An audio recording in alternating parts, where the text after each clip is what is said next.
Facebook has come under fire in the last few months following testimony from whistleblower Frances Haugen. She argues the company's newsfeed algorithm has only fanned hatred and steered users toward extremism and conspiracy theories. Nadine Levitt is an education advocate and says adults and a lot of teenagers get too much of their information from Facebook. She says everyone needs a healthier understanding of how the algorithm works and how to better manage your response to what you see online. Anger elicits an alarm, right? Whereas joy just hits you with dopamine and lets you sit back in your chair and just enjoy a reward. And because emotions come in groups, they don't come by themselves. So anger comes with sort of fear or resentment or hate or disgust or jealousy. And often fear as well has this very, very high motivating sort of alarm response that really elicits some kind of change. And joy is just it's not very challenging. The only one that's different actually is inspiration and excitement. Those are the only ones that sort of also elicit this change in people.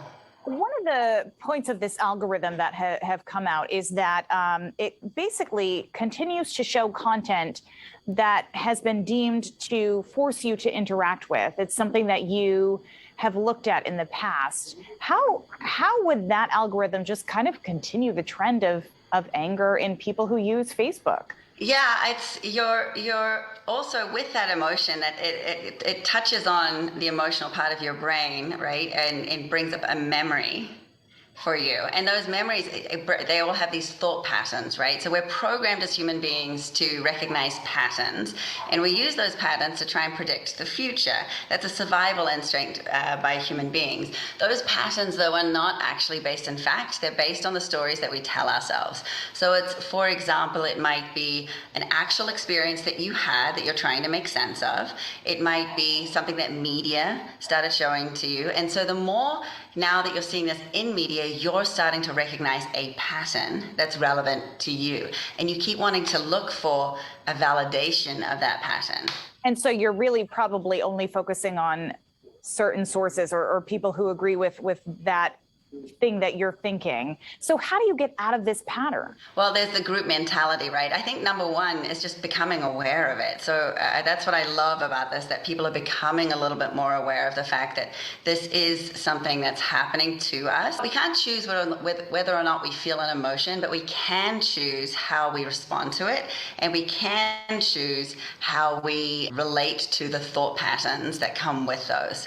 So if you simply choose not to engage, look at a variety of different sort of sources and try and play a little bit of devil's advocate with the story and see if you can have empathy for the other side.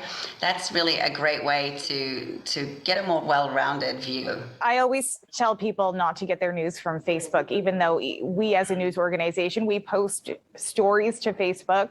But part of this recommendation, it sounds like, is going to other places too, to sort of either back up what you're reading or argue with what you're reading. Yeah. I mean, even when you go to news channels, it's always interesting to go to a few different sources.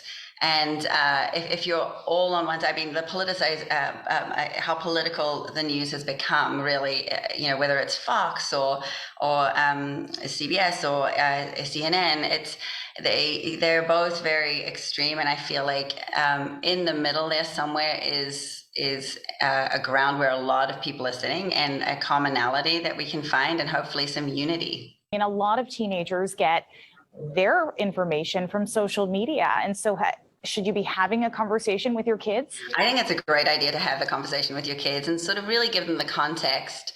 It's a great opportunity to move through and a great skill to have for life so that you can really understand, here are my emotions of how I feel about this, but there is another side to all of this. And really being able to search and approach it from a place of genuine curiosity of, I'm just not sure yet, rather than closing the door to learning. Because if you're closing yourself off from really a place where you can be curious, it's a very dangerous sort of point of view.